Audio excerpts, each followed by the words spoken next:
you operate and think in a different way. And even when you're on the buy side, you still function and think and operate like a listing agent.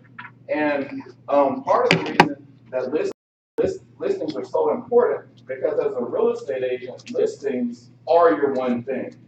It's the most important thing that we do is list houses for sale.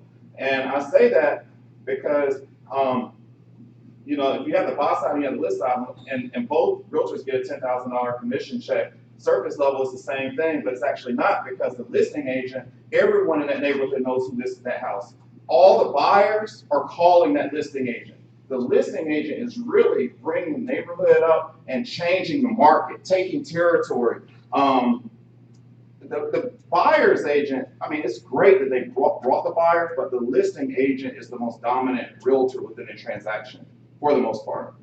And that's why, you list to last, and it's such a big thing to become a listing agent. And even in real estate, you don't really retire. You just hadn't had a listing in like a year and a half. They're a retired real estate agent now. So build mindset, and I would say build mindset through like taking these classes. And in all honesty, like I have taken as more of these classes, I think, than anybody. And what made me start teaching is some of the agents that I respect. I saw them teaching, and I asked them, like, how do you have time to teach if you're selling, and why are you teaching? And they told me it's the highest form of learning. A month or two later, I started teaching because I consider myself a student of real estate. So build mindset. So build mindset, take the classes, learn, study, and really become the best listing agent. My goal is to add the absolute most value to the seller in a very short amount of time. And in all honesty, that's my goal for y'all today. My goal is to add the absolute most value to you in only 2 hours. And I hope you leave here like, wow, like that helped my business, or that really helped me. And I think that's my attitude even as a seller. But build your mindset to be a listing agent. Number 2, focus on the activities. And my coach, like that's the thing that she says to me the most. Consistent activities gets you consistent results. And please believe it's easier said than done. And I would say, when we talk about my Achilles heel or my mistakes, I think that's the hardest thing for me. Consistently lead generating, consistently getting the postcards to my database, consistently making the phone calls, consistently doing the open houses, consistently having 3 appointments a week. I mean, I do all those things at a high level in spurts, but I don't consistently, day over day, week over week, do them. And in my opinion, what makes the great agents great is the time on task over time. Yeah. So focus on the activities. And the activities that brought me a lot of listings was sending postcards to my database. My database is now 250 people. I send a postcard to them every month, sometimes twice a month. And I really just touch my database. I'm of the belief that your business will grow to the extent that your database does. So, for those of y'all that see me on Facebook, I'm really active on there because I feel like those are my people, and I want to do business with my people first. And I send postcards to my friends and family. And when you look at my friends, like the very first person on my postcard list is like my parents' house. And my mom was even like, when she saw me selling real estate at her, she was like, well, I knew you were good, but then she got a postcard in the mail. She was like, well, I didn't know you were doing it like that. And that just showed, she was my #1 supporter, and the postcard added that much value to her house. And so that's why I strongly advise that you're communicating systematically with your database. They have to see you in writing. They have to see your picture. People they want to support you, they like you. But when they start to see your picture on places, on postcards, on advertisement, they know that you're more authentic. And people can like you, but that doesn't mean they're ready to trust a $500,000 house with you. So you have to really come across as an expert, in my opinion. So focus on the activities. Also, I'm really big on like open houses. Typically, when I list a house, I'm always there holding it open the first weekend. Now I've started to kind of, sometimes I'll take multiple, I can't hold them all open, and so that's becoming a problem. I mean, that's becoming a champagne issue in growing my business. But typically, when I list a house, I like to be there from 2 to 5 on Saturday, holding it open on site. And my goal is to sell the house, and my goal is to network with the neighbors. I really care more about neighbors coming to my open house. Not more, I care a lot about neighbors coming to my open house, just like I want buyers coming, because the neighbors are my next sellers. And so if you look at almost all the open house materials that I have, they all say neighbors invited. Like, I want the neighbors there. And if there's nobody inside the house, a lot of times, like, I'm out on the doorstep and I'm like, hey, Carol, come on in. You know, like, yeah, I want the neighbors coming. And even if they don't come, I want them to see that I'm a nice guy and I'm out there, I'm welcoming them to come. Just like when I put this class everywhere, I say everybody's invited. That's my attitude towards my open house. Everybody's invited. And I feel like the neighbors know the neighborhood and the house better than anybody. And a lot of times, neighbors want to come. They feel guilty and they feel nosy. You know? But you have to let them know, like, I don't care if you're nosy. You're welcome. Come on in here. And they're your business. That's your lead generation. And that way, you're selling the house and generating more business at the same time. So I'm really big into sending postcards to my database, doing open houses, and then circle prospecting around any house that I have for sale. Yes, ma'am. Did you say postcards? You do that monthly, once a month? I do it once a month. Yeah, I send postcards to my database once a month. But in all honesty, during this campaign, I got so focused on it, I even got away from sending postcards to my database, which is like the cornerstone of my marketing. So again, that's what I'm saying. Consistent, time on task. Yes, ma'am. Yes. Carol, how are you today? I'm so happy to be here, and I love listening to what you have to say. Thank you for doing this, Trey. I'm very. My pleasure. So my question And is, you know I love you, and I intend for it to add a lot of value in a short amount of time. Yeah. I am curious about the postcard because I just made there was a girl that did that the hacks. You know, she's from Tennessee, I think. Anyway, she said she does to cut down on cost. She bought like 1,000 of the same card, and she just keeps mailing the same one out. Yeah. Because the other thing that happens is, for me, and I'm sure other people in the room, I hit a big streak, and I was marketing. All right. So I'm going to answer this quickly, and then I'm going to get back on the script of the class. No, you can't. Don't be. And I know what you're saying because people say that to me all the time when I talk to them about my database and send them postcards. But the truth of the matter is, did you send the same one? What? Before I get to that, what did your database get from you last month? Probably nothing. So therefore, anything you send this month is 1,000 times better than what you sent last month. And so whether you want to send them different elaborate postcards every month or the same exact postcard every month, it really doesn't matter that much. What's more important is they're hearing from you every month. And I don't care that your postcard looks amazing, even if it has like a misspelled word or like a bad picture, at least they're getting something from you. And perfection is the mother of never getting it done. So it's very important that your people are just hearing from you. And I don't want them to get one awesome postcard from you. I want them to get 8 postcards in the next 5 months. That's so really whether you, it matters, the amount that it matters is so small. If they're hearing from you every month, you're winning. Okay. You know, and I mean, you look at it, and in all honesty, I've always sent different postcards, but I've also skipped and not been consistent. So I started to send the same postcards because, sometimes it'll take me a day or two to design something, and I've started now to just tell Mirrors Inc., hey, send them what we had. Send them the same thing we sent last month. Because it's more important to me for them to get something. When I say send it, it shows up 4 days later. It's more important to me for them to get something than not get anything. Yeah.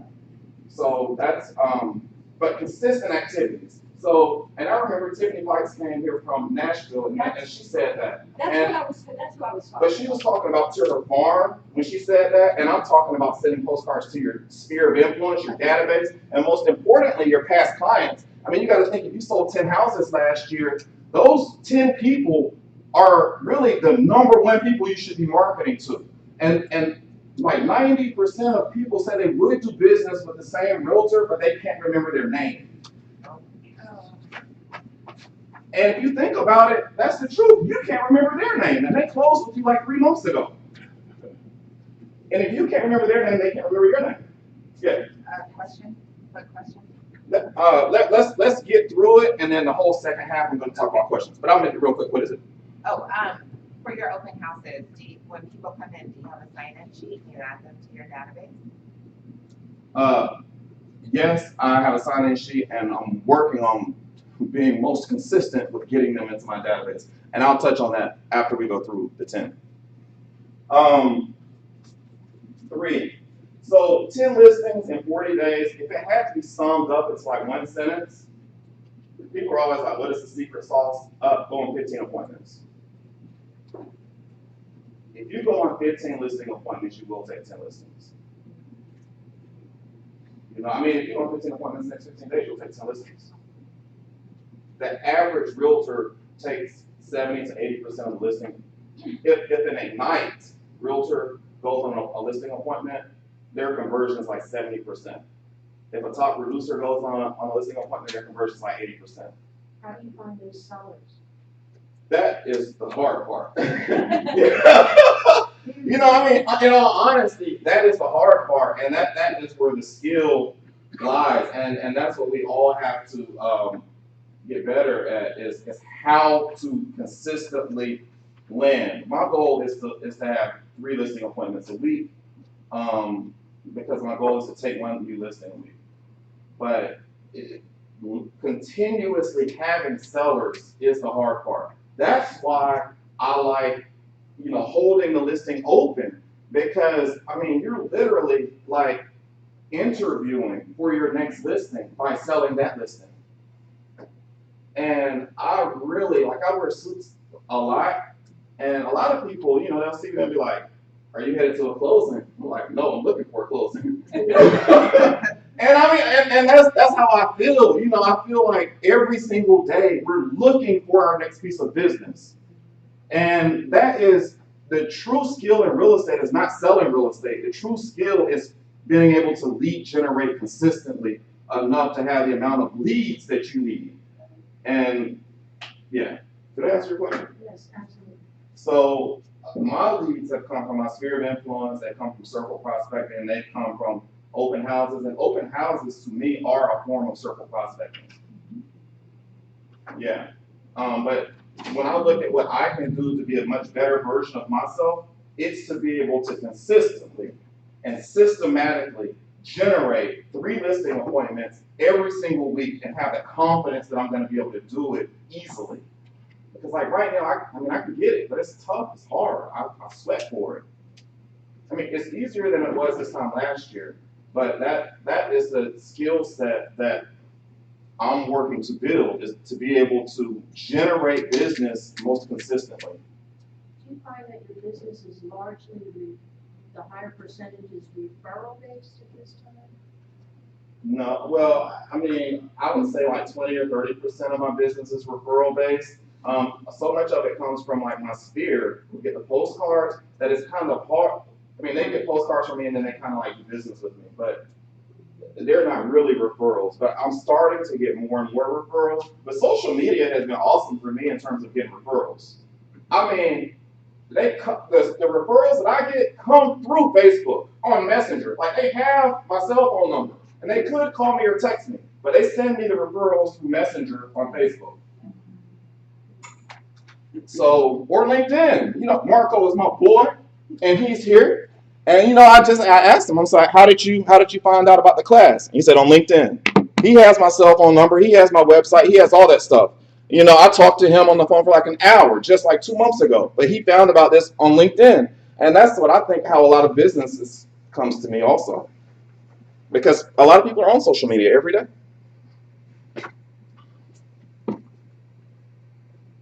All right. 4, value listings. Value listings, like listings are truly golden. I've used this analogy when I talk to guys the first time. A listing appointment is like a $5,000 bill. It's really like a $10,000 bill, but I want y'all to believe me. You know? And I mean, if you think about it, a listing appointment is like a $5,000 bill. And if you look at it like that, when somebody calls you on Friday at 2, you'll go meet with them on Friday night because you need $5,000. But so many of us will be like, man, it's Friday, I'll wait until Monday. But I really believe a listing appointment is a $5,000 bill. A listing appointment is more important than a closing. Because if you've been selling real estate for a while, you've been busy, you missed the closing. It's still closed. Listing appointment, if once you grow your team and you grow your business, listing appointments are the last thing you give away. Am I right in that? Because they're the most important thing you do. So value listings, like if you're checking email and you have the opportunity to go on a listing appointment, stop the emails. They're not, you know, like the people are gonna be okay. Stop it. Like listen, there's nothing more important that we do than go on listing appointments. And so Alex Brandog came here from Nashville, Tennessee. And so the script, I'll talk a little bit more, is always when people call and say, and listing appointment, that's a real estate term. A lot of times the people just say, I want to talk to you, I want to meet with you, can you stop by the house? So when they're like, oh, hey, Trey, I'm thinking about selling my house. Now, it's 10:30 on a Friday. And they're like, man, when do you think you can see me? For the longest, I would have been like, oh, well, I can be there on Saturday at 2:30, or I can be there, you know, on Monday at 12 noon, which works better for you? And that was effective, it was working. But when I listened to Alex and heard from Alex, I stepped it up from there. And I started offering to meet with people the same day. So when people call me, if it's 10:30 in the morning and they're like, hey, I want to know when you can stop by the house. It's 10:30. Oh, awesome. I can be there at 2:30 this afternoon, or I can be there tomorrow morning at 10 a.m. Which works better for you? And I can't tell you how often, like most of the time, they're like, please come today. Like, it's a microwave society. Like, people want what they want now. And when they call you, they will take you whenever you can get out there, but they want you now. And then some people, you know, they like some of the other realtors will say, well, what if you're busy? They know that I'm busy. And they know that I also showed up 3 hours after they called me. That's a statement. And that shows them how you work. You called me, I showed up here 3 hours later, your house is on the market. Or we have a listing agreement, it will be on the market. So value listings. Number 5, prioritize listings. You know, even me teaching class, the number one reason people said they couldn't come is because they had to go I had to go show a house, I had to go do this, I had to see the fire. Prioritize listings. Like, that is a big deal. I mean, there's nothing more important than we do than listings. Number 6, go immediately. Again, a listing appointment is like a $5,000 bill. Imagine if I had $5,000 for you, Steve, and I'm like, hey, and you know, right here, I'm like, hey, I have $5,000 for you. Stop by my office whenever you get a chance. And then you tell me, can I come next Wednesday? You know, I'd be like, dude, I got $5,000 for you. I want you to be like, I'll be there in 10 minutes. I'll be there in an hour. I'll be there first thing tomorrow. And that's kind of what I think sellers want from us. So it is getting kind of hot in here. Let's see if we can turn that thermostat up, you know, a little bit. But yeah, you know, if you really think about listings as being like a $5,000 bill, then you also will value them higher and you'll go quicker. And it's very, very, very important that you go immediately. And you know, I've competed for listings and I've lost them. I lost listings in this 10, whatever. And people are always like, do you want to go first or do you want to go second? I want to go immediately. You know, like I don't, and in real estate, I don't think my competition is another agent ever. I really feel like my competition is just myself. There are phone calls I didn't return. There are emails I didn't answer. There are people in my database that I didn't call and generate business from. So it's not up to me about competing against anybody in this room, which is why I feel so comfortable teaching it. Like, we're not competition. We're all in this together to serve the Atlanta market. And I feel like it's all about me just being the best version of myself. And when I became better, I started selling more houses. As I become even better, I started selling more houses. And as I continue to grow, I will sell more houses. And I feel like that's what it's about. Cool. All right, go immediate. Number 7 is don't oversell yourself. So, I mean, think about, like, I always with real estate, I mean, we work in like the best industry ever, really, in my opinion. I can't think of a better job than selling real estate. And that's how I honestly feel. So I always compare myself as a realtor to a doctor or a lawyer. And when you go to the doctor and you're like, knee is hurting or something, and you go in there for him, you want his expertise. But you don't you don't limp into there and then interview the doctor. Like, where did you go to school? Where did you graduate at the top or the bottom of your class? How long have you been a doctor? If you're there and you are hurting, you want the doctor to serve you to the best of his ability. And in real estate, that's how it is for us. They're limping. People don't sell unless they have a problem or need. They're limping. And they need help. You're there to serve them, like literally a spirit of service. You're there to serve them to the best of your ability. You're not there to, I mean, don't get me wrong, I have called myself Atlanta's best realtor like every day on social media for like last 3 years. I mean, so don't get me wrong. I mean, you do want to like say that you're good, but when you go on an appointment, you're really there to serve them. I mean, they're limping, they need you. So you just go over your listing presentation. Why do you need to sell? When this sells, where will you be going? And help them and serve them. You don't have to like oversell yourself. And I consider myself a salesperson. Some people in real estate don't think of themselves as salespeople. But in any sale, like when people decide to do business with you, you have to identify it and stop. You don't do your presentation how you want to do your presentation. You do your presentation tailored to them. And if they're ready to do business 10 minutes in, you do business and just kind of end it and leave. Every single listing presentation doesn't have to be an hour. Some of them might be hour and 20 minutes. Some of them might be 20 minutes. Sometimes you walk in there and they're ready to do business with you. They don't care about like the stuff you brought. And if they don't, if someone is ready to do business with you and you keep selling after that, you buy the house back. You had the listing. You kept talking, pissed them off, and now they want you to leave the house without the listing. So when you identify them, and that's why you do like the trial closes, but you have to identify when they're ready to list with you. It's like you can walk in, hey, we got an appointment at 10 o'clock. It is 10 o'clock. Are you ready to list your house right now? They might say yes.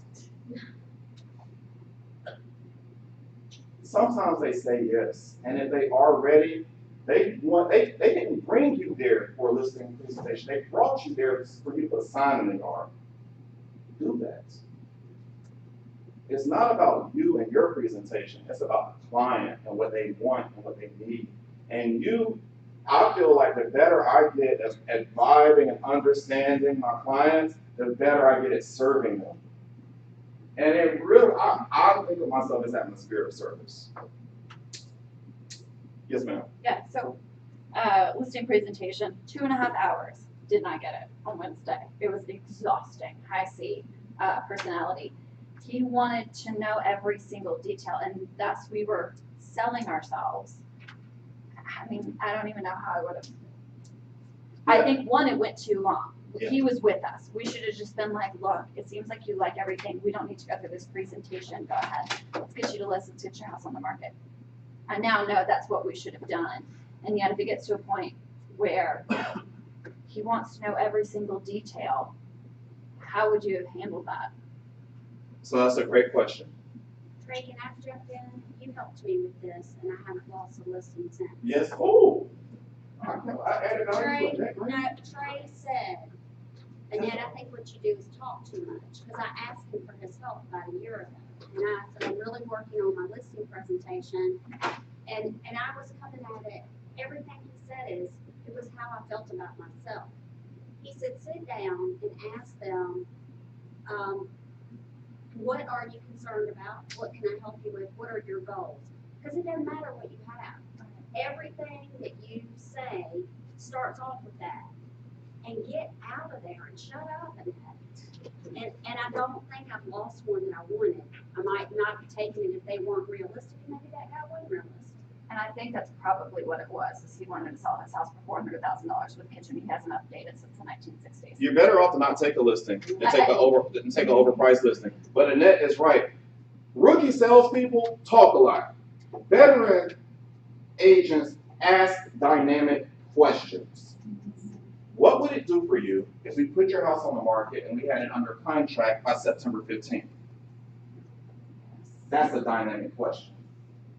And when you leave there, work on having dynamic questions for your people instead of like making dynamic statements. People don't really want to hear us talk that much. But yeah, Annette, that was a great point. So when I have like my whole listing presentation, earlier on I would go through my whole listing presentation and they were literally waiting for me to shut up so they could ask me about the kitchen countertops.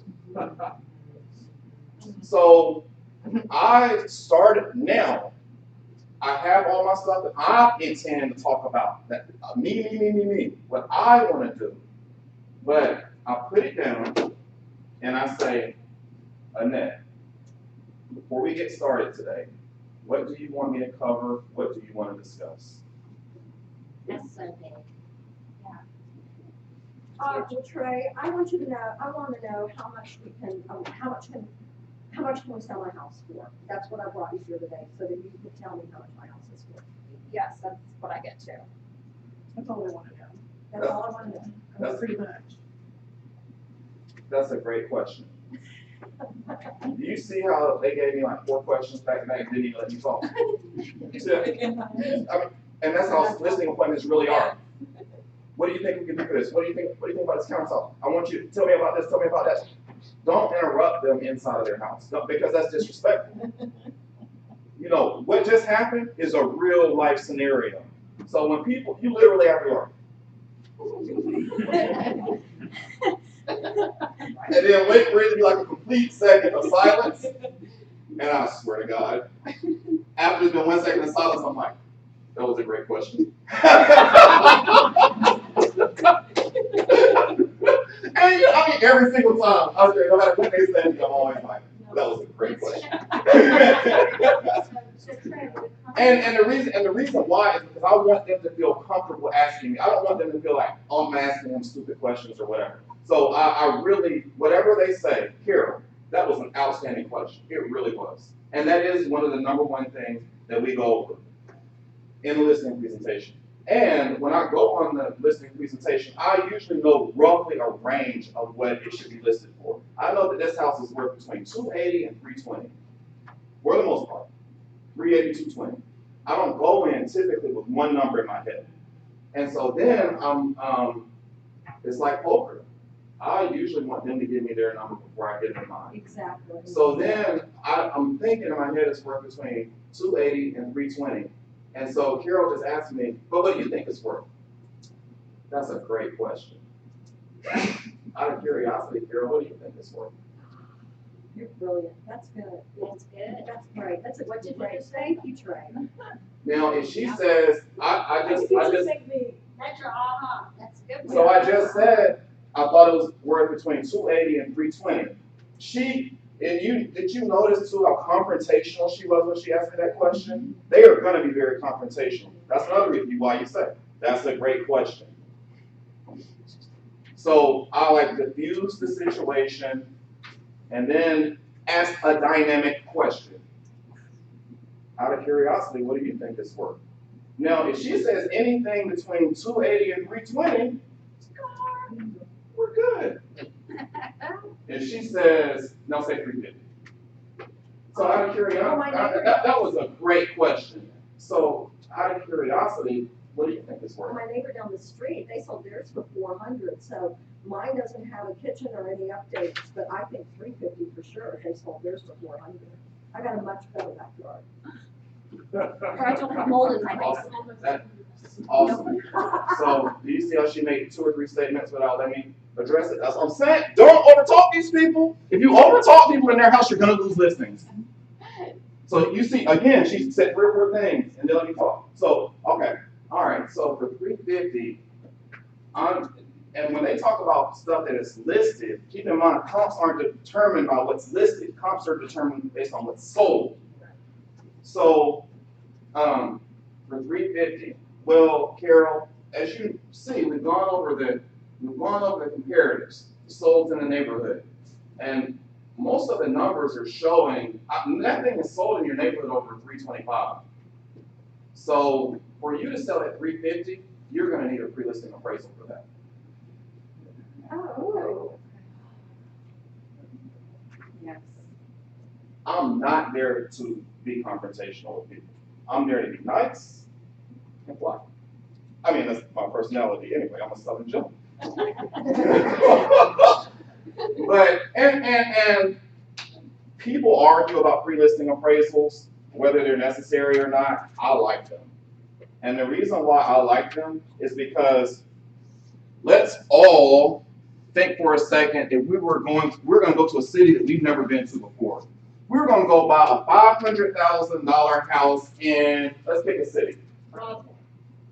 Let's pick another city outside Georgia. Nashville.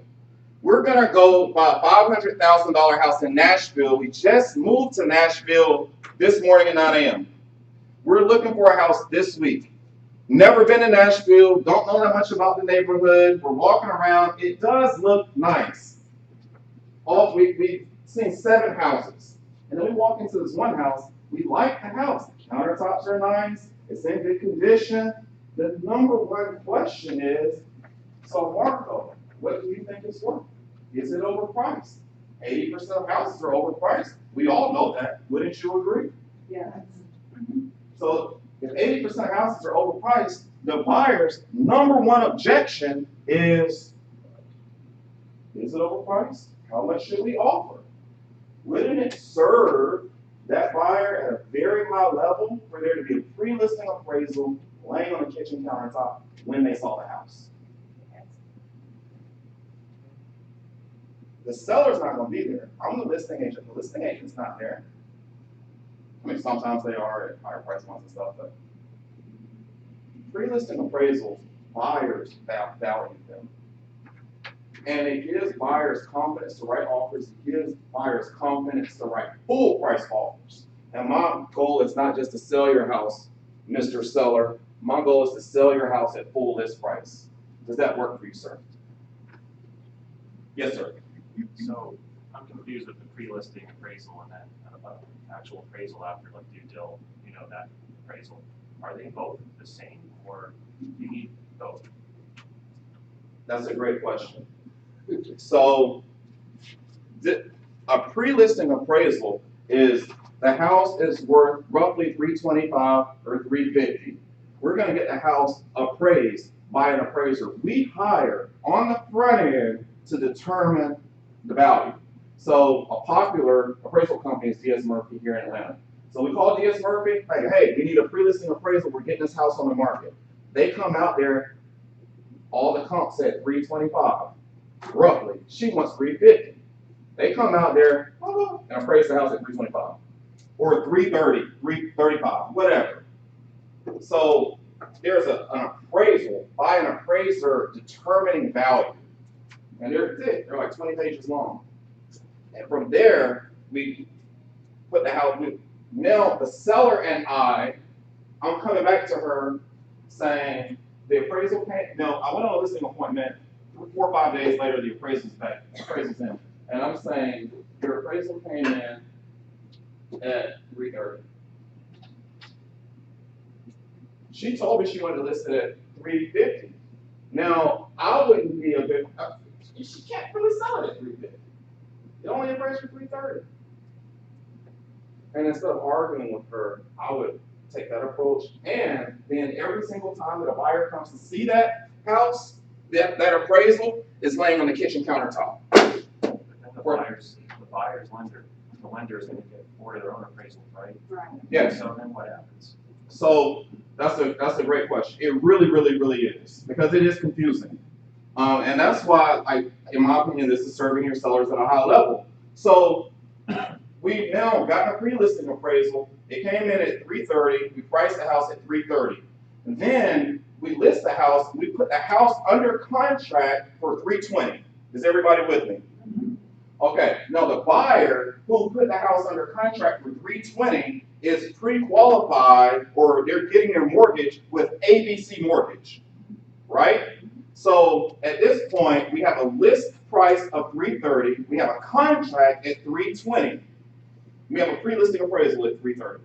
Now, ABC Mortgage is going to send they're going to send their appraiser out there to confirm that the house is worth 320, because that's how much the loan is for. That's how much that buyer wants to borrow. However, a good listing agent, like a lot of us, will meet that appraiser at the house and say, oh, Steve, the house was just appraised last month and it came in at 330. Now, what's the likelihood that he's going to screw up that appraisal? A lot less. And the most dangerous part of the sales process for a seller is when the house is appraised by the buyer's bank. So now you've protected them on the back end and you served them on the front end. That's a great question. And no, sir, you would pay for that. Because You said that, Trey, when you were talking to Carol. I forget what your verbiage was, but you said, when she said, I want 350, you said something about, well, that's a great time for you to order an appraisal. Well, however you said it, you put it back on her. right. I like We are that. definitely going to need an appraisal for you to sell at that price. And the reason why I'm not going to pay for it is because Carol just told me she wants to sell her house for $350. That's unrealistic expectations. Unrealistic expectations are red flags. She wants to sell it for $350. That's an unrealistic expectation. If I can get her off that unrealistic expectation, I don't need that listing, truthfully. So she needs to get an appraisal. And then once the appraisal comes in that she paid for, if she now is willing to list at 330, I have confidence I can sell it at 330. I don't have confidence I can sell her house at 350. That's why is that important. Do not take overpriced listings.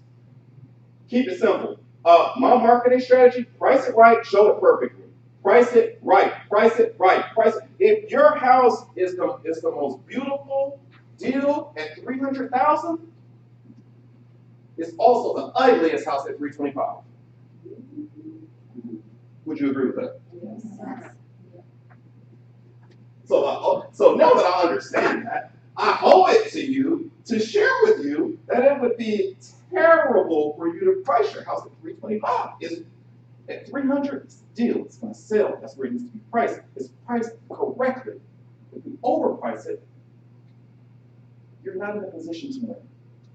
Yes, ma'am. Okay, what about the concept that if you price it right at the onset, you'll create, you'll get multiple offers and create the auction effect? And what value is that if someone does come in over this price and it doesn't appraise? That's a great question. And I don't just say that, I really mean it when I say it's a great question to people, and those are great questions. And, if we have a pre-listing appraisal for $330 and then we have a contract on the house for $340, $345, those are champagne problems. I mean, really. Your realtor was so awesome that I sold it, in 3 days with 10 offers, $10,000 over what it appraised for. Maybe the bank will lend money on it at $340. I don't know. But I mean, that's the best kind of problem to have. A lot of times, if somebody that's doing that knows that they know that they know that they're going to have to come on. So a lot of times. So I'm sorry. No, go ahead. I was just in this situation, and I was representing the buyer, And the agent said, I said, you know, we're very concerned. I said, and she's a first-time home buyer, I'm concerned about, we're spending all this money for the appraisal. And she said, well, hopefully she will be in the middle. And I said, no, she's not going to be able to be in the middle. So I think that's an agent-to-agent thing, like, you know, so. And you're also, it's no right, like really, there is no right or wrong way to handle it. Yeah. I consider myself a listing expert, and yet I feel like I get stronger with every single listing because they're all so different. I mean, like when I talk to Annette and some of the other top listing agents, I mean, we like go back and forth because there's always so much to learn. Every single deal is different and unique. And I feel like we're all just making the best decisions that we can at that time based on the information that we have, which is why we have to be in class a lot learning, because if you grow yourself, then you're able to make better decisions, you're able to serve your people at a higher level. Let's get back to the, let's finish this, and then the whole next hour is just questions. Okay? So number 7 was don't oversell yourself. Number 8 is phone to appointment, appointment to paperwork. So you ever had a hot date, like, oh my God, my husband's taking me out on Saturday, we're going to Bistro Nico. And you're excited about that on Wednesday. That's how you should be about your listing appointments. Oh my God, I have a listing appointment tomorrow at 5 o'clock and I'm gonna kill it. So, number 8, phone to appointment. The purpose of the phone call is to book an appointment. I would venture to say a house has probably never in history been sold over the phone. So when the purpose of the phone call is to get the appointment. Once you get the appointment, you get off the phone. So, they're like, who wants to role play with me? No one? All right. Okay. So you call me and tell me that, you're thinking about selling your house. You want me to come take a look at it. Hey, how's it going? How can I help you today? It's going good, Trey. How are you doing? Outstanding. Thank you for the phone call. Absolutely. I am giving you a call because I am thinking, my husband and I are thinking of putting our house on the market and wanted you to come and take a look at it. Outstanding. Well, it would be an honor and a pleasure to, come out and take a look at your house. I can be there today at 4 o'clock, or I can be there tomorrow at 10 a.m. Which works better for you? Well, probably tomorrow at 10, as it being a Saturday, because then my husband could be in attendance as well. Yeah, that's great. We love for all decision makers to be present for the listing appointment. All right, well, I'll see you Saturday at 10 a.m. Great. All right, have a great day. You too. Bye. That was a 1-minute phone call. Did y'all see that? I didn't tell her what to say. I asked for anybody in the audience. That was a 1-minute phone call to book that appointment. Had she said something like, well, we're thinking about painting also, and what do you think about this and that? I would have said, that's a great question. Let's talk about it when I come out there Saturday at 10 a.m. Phone to appointment. Phone to appointment. Your goal is to book the appointment. I have an appointment to talk to Lisa Weiss about selling her house at 3:30 on Saturday. Book the appointment and then get off the phone. When you have the appointment, they might have questions, they might want to chat, y'all might be friends, but nothing good can come of that. Stand on the phone after you have an appointment. If you have an appointment, go there tomorrow at 10 a.m. Why are you talking to them? Aren't you at work? Aren't you busy? Like, you are a top producing agent, aren't you? Like, how do you have time to talk to me for 25 minutes on a Friday in the middle of the day? Are you really selling anything? Marco's my boy, babe. If we're having an appointment, I don't have time to talk to him for 45 minutes in the middle of a business day. Would you agree with that, sir? You actually did. You just told the class we were on the phone for. That is correct. But And that was a different kind of conversation. Yeah, was that a personal conversation or was that a business conversation about what it would take for you to become a real estate agent? So, I am not your sponsor. But if you had 2 or 3 sponsors, I would have been in the top 2 or 3. Would you agree with that? Did that phone call add a lot of value to you from a real estate standpoint? That's why we're on the phone so long, sir. And I was almost your sponsor. Sometimes you lose them, man. That's correct. That's why you go get 10 appointments to get 10 listings. You don't get them all. But and it's not, this class is not about you being amazing and getting them all. It's about you being in the fight. It's like Michael Jordan. I mean, he's the best at taking the last minute shot. He's also missed the most last second shots. During the 10 listings in 40 days, I probably lost more listings than anybody in the room during that time frame. I mean, I also took a lot of listings, but I lost a lot of listings. During that time, I probably had more terminated listings than anybody in the room. That hurts. You think it hurts to have 1 terminated listing? Lose 3 in 2 days. It will bring a grown man to tears. Why did you lose them? It's a long story. But I lost. You don't want to cry in front of us? I've lost 3 deals in 2 days. Because I was doing the 10 listings in 40 days, but I also worked with a couple buyers during that time. And I lost 3 deals in 2 days. Joel Roberts just happened to be walking around in here. He said, I think the world of him. He was walking around in here at 7 or 8 o'clock. Me and him were like the only ones in the building. And I told, I was like defeated. I just lost 3 deals in 2 days. Lost $700,000 worth of business in 2 days. And then he said, what do you have active? And I was like, 5. What do you have under contract? 8. He was like, that's 30% fallout. That's normal. The moral of the story is your failure is a lot higher when your production is a lot higher. So losing deals, it comes along with the territory. That was a business phone call to me. You just didn't know it. And I lost you, but I've also brought in like either 3 or 4 people on my downline this year. That's because I take time to talk to people about what it takes for them to be successful in real estate. Right. Yes, ma'am. That's a good point, the last point you just made. So I think I've lost a couple of listings talking too much. Mm-hmm. Because people will start, and there's this thing in my head where I feel like you need to create relationship in order for them not to back out of the appointment. So when folks, because most often people do business with people they like. Right. Right?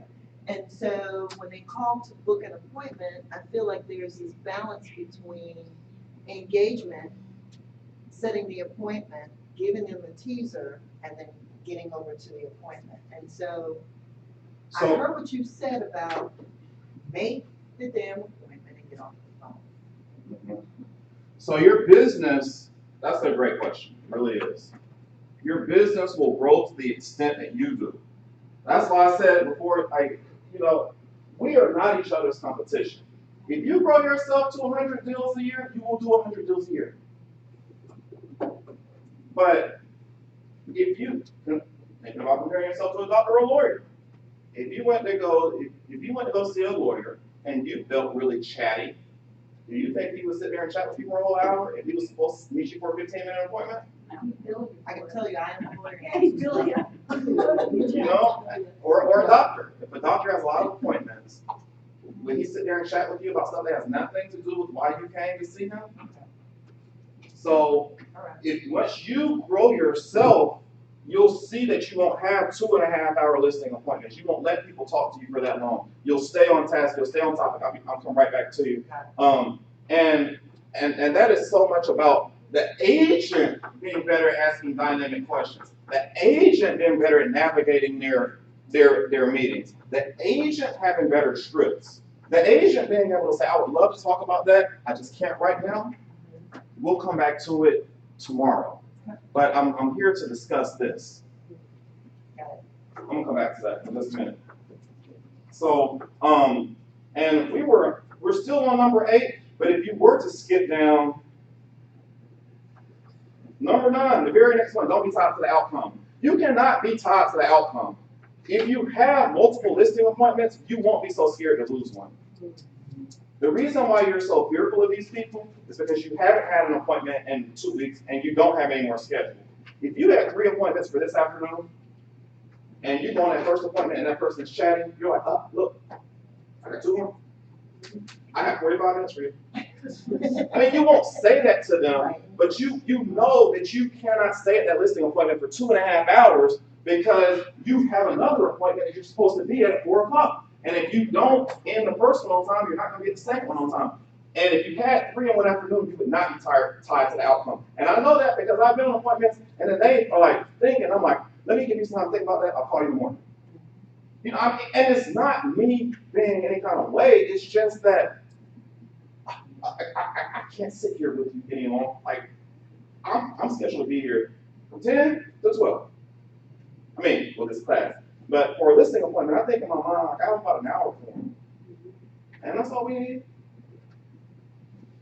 Okay, so phone to appointment to paperwork. Now, keep in mind, phone to appointment, we talked about that appointment to paperwork. All agents do it differently. I'm just telling you how I do it. And when I go on a listing appointment, my goal is to get them to sign the paperwork that day on the spot. Everybody, I know that everybody doesn't do that. Some people want to go and introduce themselves. If they like it, then they'll have their assistants in the paperwork later. You know, whatever. I intend to be aggressive on a listing appointment. So when I go on a listing appointment, my goal is to get the listing agreement signed right there on the spot. And so I got to go through my whole listing presentation, and at the end, you know, just like there's a 6% broker fee included. Are you ready to do business? Sign right here, please. And where they should sign has been highlighted by me. So it's no, they don't have to look for it. My goal is to get her to sign. Bill Jameson is my boy from Peachtree Road. And he said something about like, man, he went on a listing appointment and his wife said, just sign the paperwork 12 times. In one appointment, just sign the paperwork. Just sign the paperwork. That's a great question. Let's just do the right thing and sign the paperwork. Oh, I know what. Do you see how it's awkward right now between us? Yeah. That's good. I'm not here like to make friends. I'm here to get this time. Like, put me out or sign. There's really no in between. And I owe it to you to do this because if I can't ask you to sign my paperwork, I can't ask the buyer to buy your house. Would you agree with that? Absolutely. I used to. Hold on. Oh, okay. And that's the truth. Like, you see how I'm right here with her. I'm in her face. She has the paperwork. The pen is right there. Do the right thing and sign the paperwork. Trey, you sound like you're saying do right thing and give me your bag right now. I mean, I swear, it feels just like, ah. I love the line about how am I going to get fired by your house. I like that. I like that. And Carol, you know, I'm sorry, I don't mean to come across like that, but you brought me in here because you knew I was a top producing listing agent. Did you? Yes. So I owe it to you right now to ask you to sign the paperwork. And if I can't ask you in front of you to sign the listing agreement, how can I next weekend ask a buyer to come in here and buy your house? I owe it to you to act like this right now. Take my bag. If I didn't love you, I would do it. You know what I mean? But it's the truth. Like, you are a salesperson. You sell like the most expensive product. Yeah. Right? Yeah. So if you can't ask the seller to sign their paperwork, and if you like will ball up over one objection, are you really a top producer? Sum it up. Overcome an objection, improve your scripts, and don't be afraid to go get the listing. Go get the listing. A sales principal that you see in like all the movies. Get them to sign on the line which is dotted. Get them to sign on the line which is dotted. If you sold any other product and I was your sales manager, office, I would ask you, did you get them to sign the agreement? I did. Perfect. Did you get them to sign the agreement? Well, that's why, no, I think we're gonna talk about it tomorrow. Did you ask for the order? Go back and ask for the order. That's a sales principle, Yeah. Carol. So I'm a top producer. I come to your house. You called me to come to your house talking about selling, and I get there and I don't even ask you to sign the agreement. Okay, let's go back to a doctor or a lawyer. Okay, so we're facing 10 years in jail. 10 years in jail. And you meet with a top Atlanta lawyer. He says he can get you out of it for $20,000. And then he says, man, she don't look like she's gonna sign with me, so I'm not even gonna ask her today. I'm gonna just email her tomorrow.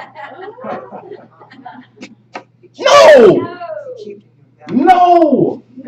You're facing 10 years in jail. He can get you out of it. He knows he can. He's gonna say, it's $20,000 for my services. Are you ready to do business today? And if you say no, it's like, okay, call me tomorrow. He owes it to you, though, to ask for the business. That's why you went to his office. That's why you're there. He can't just say, well, she doesn't look like she likes me, so I'm not even going to ask her. I'll just have my assistant call tomorrow. Again, I'm not saying this is the right way. I'm just saying this is my opinion. But I want them to sign. And because I do that, I mean, sometimes they really say, we got to sleep on it, Trey. And I say, look, I owe it to you to ask you to sign on it. And because I'm that direct, I mean, they literally call me at like 9 a.m. the next morning. I'm not even in the office sometimes. You know, decide to go with me. You know? Yeah. You can find out a lot about their objections too, like if they don't want to sign. And then you can kind of gauge your appointment by that. When you say, sign right here, and they're like, well, I just don't really feel comfortable signing. Okay, well, what that we went over, are you not comfortable with? We went over price, we went over, timelines and all of that. Yeah. So and when you take goals, you learn how to go deeper. So when they say, well, I don't really feel comfortable signing. Okay, what do you not feel comfortable about? Right. Oh, well, we need to sleep on it. Okay, what specifically do you need to sleep on? Exactly. And you want to address that stuff. And sometimes, I mean, they are not going to sign on the spot. Like, a lot of people do, more than half don't. But I ask and go after everybody. And they don't, and it's okay, but I do try to, I say, so I understand, I really understand, you're not ready to do the paperwork, I'll leave it with you, you can go over it. You need to sleep on it. What do you need to sleep on? What specifically do you need to sleep on? Don't sellers start getting like defensive when you start asking that many questions? It feels like you're starting to kind of go at it with them. You know what I'm saying? Like, what are you not comfortable with? What do you need to sleep on? Yeah, I feel so like they would start saying, well, what is it to you? I feel like it would cause like not a good. So one thing that I would say is whenever I teach a class, like because y'all are realtors and you understand the process at such a high level, you have a large pool of possible objections. Mm-hmm. People don't think that. People don't. Do you go to the doctor to prove them wrong? You missed something. If you are there to serve them, and for the most part, they want you there to serve them. So, and it's not like I'm being, I'm aggressive when I'm trying to get business and stuff. I really am a nice guy, and I'm genuine. Carol, I owe it to you to ask you. Well, Trey, my husband and I need some time to think. Okay, Carol. What exactly do you want to think about? So are you through with your script so we can ask questions? Yeah, I don't want to interrupt. Okay. Yeah. Number 10 is be grateful for all referrals. Be grateful for all referrals. If someone sends you a rental lead and like Macon, it's kind of hard to be excited about that sometimes, But you have to be grateful. Like, Susan, thank you so much for the referral. I really appreciate it. Referrals are the cornerstone of my business. That's awesome. Thank you. And I'll still send you a handwritten note.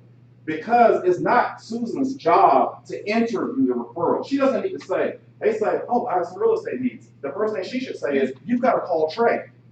She can't be like, well, what do you think about buying? What is your price point? What is your credit score? You know?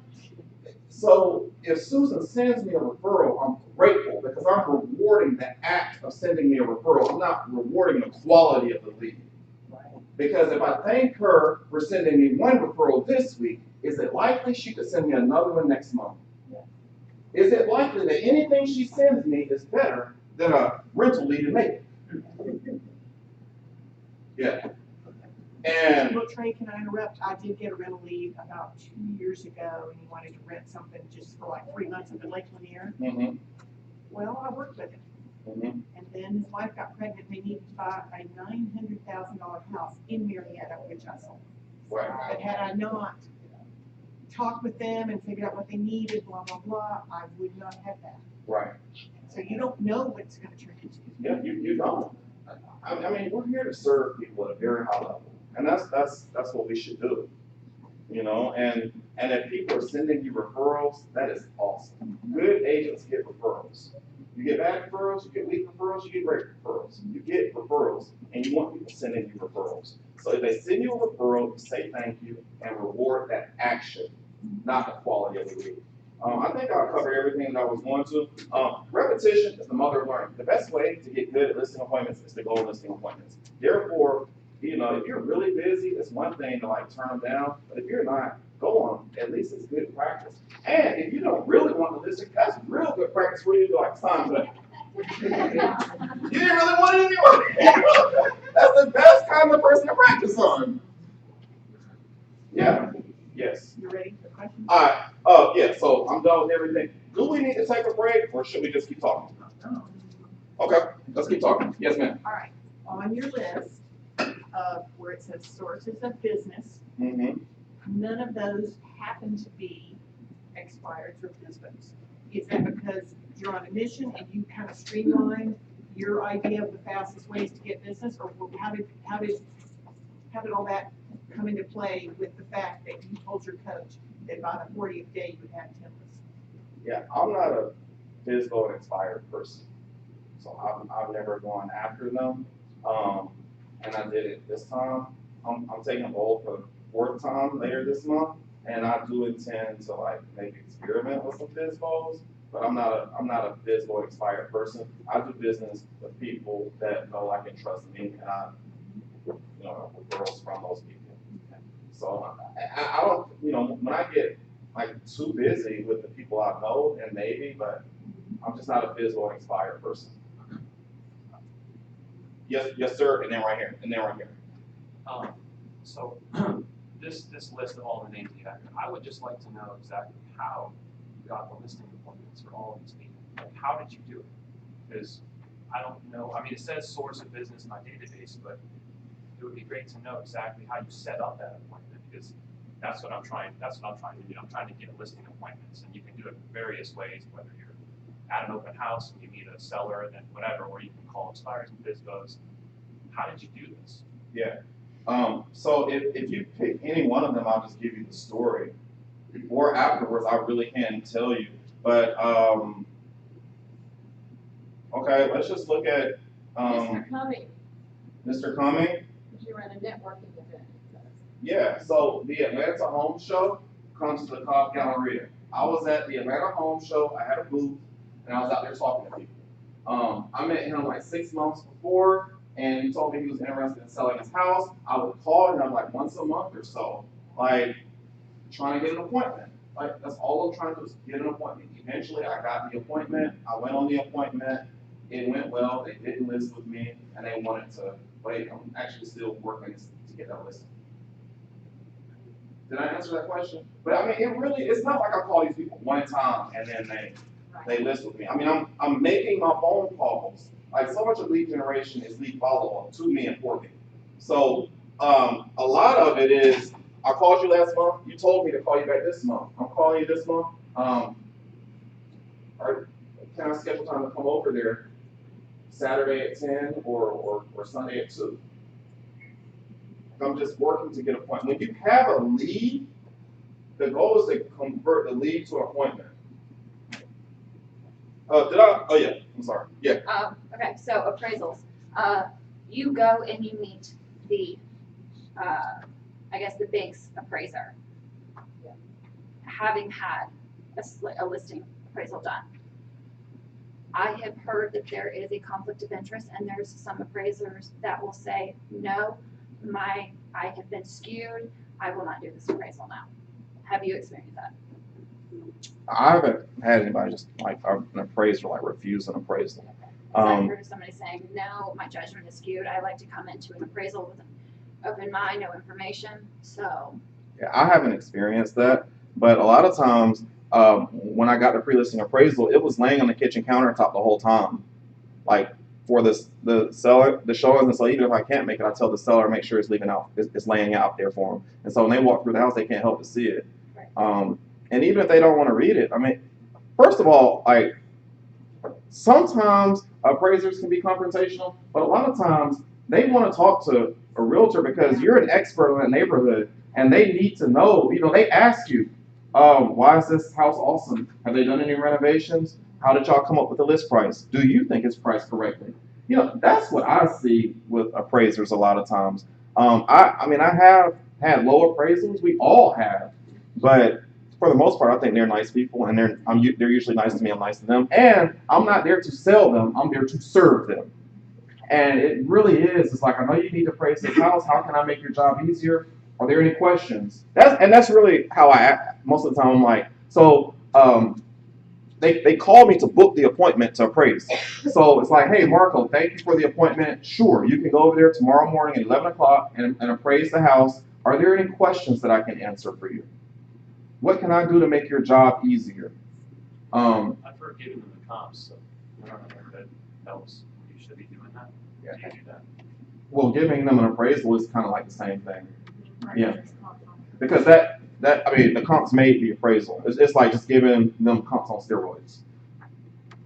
Yeah, yes, Can I yes, just ma'am. say And then back Carol. to that, because I go to every appraisal, every single one, and I just go there like Trey was saying, and just be, hey, how can I help, what do you need, and, oh, by the way, if it's over, let's try, she was saying like 15,000 over the pre-appraisal that I have, I show him my super listings that shows how many people went into the house, I show him all my multiple offers, I let him know, this is a hot market, I priced it right to sell it, and yeah, it went over list, it should be over list. Mm-hmm. So, I mean, it's just helpful, they like it.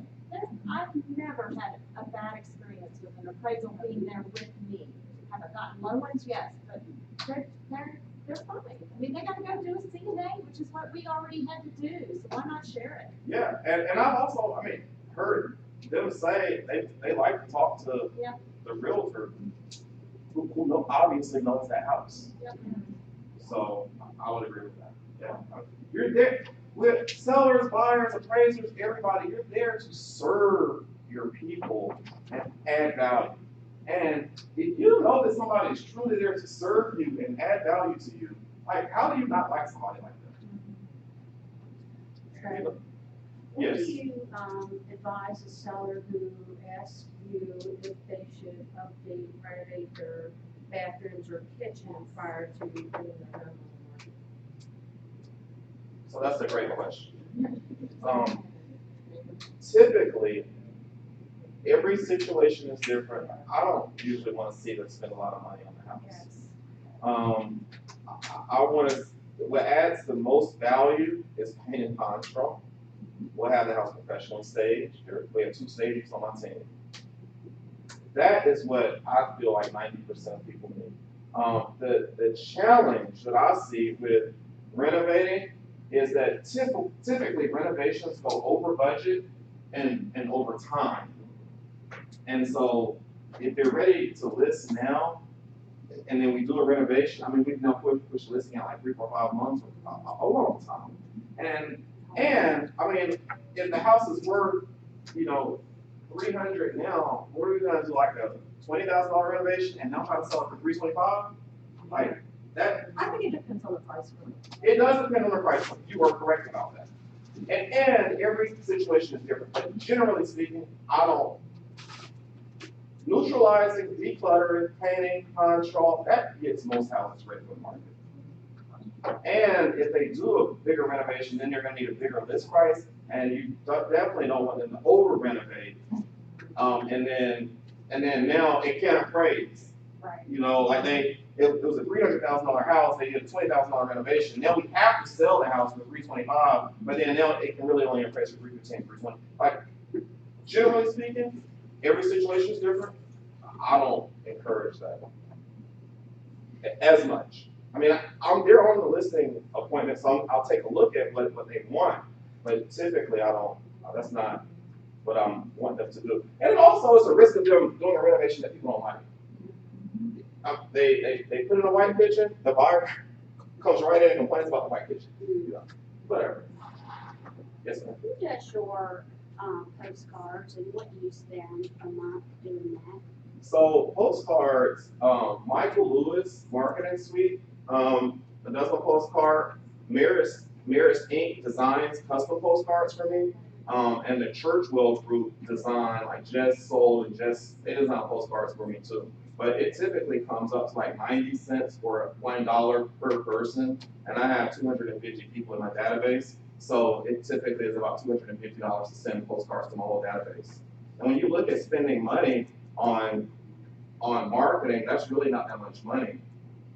So, you know, $1 a person to stay in front of your people. And you know, when you first start off, you're not at 250 a lot of times. You're at like 70 people. So 70 people is like $70 to send a postcard to everybody in your database. Do you have, so what Wait, I'm happens? sorry. Did I answer your question?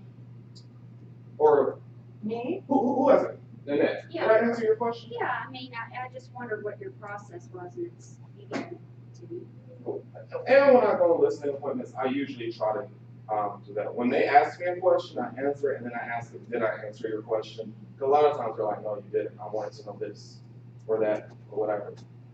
All right, So and then we'll come in. back to social media, I have a lot of friends on Facebook, but I don't have their home address or their, you know, contact information. Should I reach out to them personally and try to get that information or look it up or? Yeah. Like I wanna be able to contact those people other than through Facebook. So, yeah, so that is a great question. And I mean, on Facebook, I have like 3,000 friends, but my postcard database is like 250 people. So I'm not saying that everybody I know is on that. I mean, it's literally like, you know, my parents' house, Okay. the people that are in my downline, you know, my son's school, all my past clients. So it's not like it's everybody I know. It's just my real estate database. But if you don't put anybody else in there, I think you have to put your top 3 or 4 friends, your top 3 or 4 family members, and your 20 past clients. Almost everybody in here has at least 10 past clients.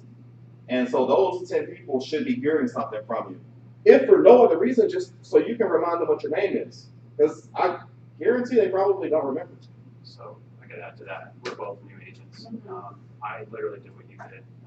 First I called my entire phone of anybody that I knew, and I made sure that I got their home address. There's different ways you can ask them for that. When you're on the phone, they'll give it to you, or they'll text you right after with their home address. If you're on Facebook, come up with a message that's just, you know, very generalized and say, I'd love to add you to my network so I can keep in touch with you, and they'll give you their home address. The other thing that I learned is, and I've written about 150 so far. The other thing that I learned is the actual card itself. Get a generic thank you card. Don't brand it KW because sometimes they can get tossed because it's kind of like KW marketing, just going through experience. But and then so then I don't know where I was going with this, but yeah. So don't brand it KW. That's just my experience. If you don't have an address, send it to their work because that's very simple. That way they open it up in front of a lot of other people. Maybe other people will see it. Yeah. So it gets the rumor out there that. And I like that. I should start doing that more, like having some of my postcards maybe sent to people's job. And some of my clients that are entrepreneurs, I do. Like one lady owns a hair salon, and you know, it goes to her hair salon and it goes to her house. But they're very effective. And at the end of the day, we should be calling our people anyway. Right. And that is a great reason to call. Like, and now I don't call as much to add people, but I call because their address is wrong, and I know because the postcards are bouncing back to me. So I call and say, hey, Carol, I sent you a postcard, and they know because they've been getting them every month. And they've come back to me the last 2 months. So I'm wanting to update your file. What is your current address? And then, say, oh my God, you had time to call me today. I mean, it really is, postcards are great, all this stuff that we do is great, but you really should be calling your people. Calling your people and loving on your people. And if you're looking to build your database, that's a great reason to call and say, hey, please, I wanted to build my database and I realized I don't have your mailing address. What's the best mailing address for you? That's a great reason to call your people. I'm gonna go right here, and then right here, and then right here. So you get a phone call while you're in the car, and they want an appointment, you say, how about this afternoon at 4 o'clock? How long does it take you to prepare for that appointment? Yeah, so that's a great question. And the truth of the matter is, as you start going on more appointments, the length of your prep time starts to get shorter and shorter. And the more appointments I go on, I mean, my listing presentation is starting to get shorter and shorter because a lot of the stuff that we talk about is stuff that we want to talk about. It's not stuff that they want us to talk about. And you learn that when you're asking dynamic questions. And you also, when you're doing your presentation, just make sure you stay aware of them. Like, she's looking at me and we have strong eye contact, that means she wants me to keep talking. But when they are like, breaking eye contact a lot, that means they're bored with you. And a lady told me that. I was like going over all the stats, like we're the #1 brokerage or whatever, and she kept looking away, and I was like, do you want me to go over this? And she was like, no, it's boring.